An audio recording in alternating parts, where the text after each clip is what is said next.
కళ్ళ ముందు కనిపించే దైవం అవుతుంది. లేదనుకునే అల్పులకి ఆమె కళ్ళు తెరిపిస్తుంది.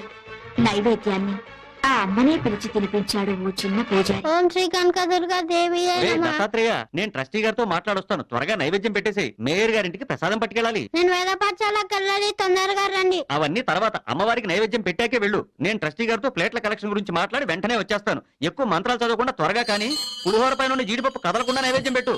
తినమ్మా తిను. నేను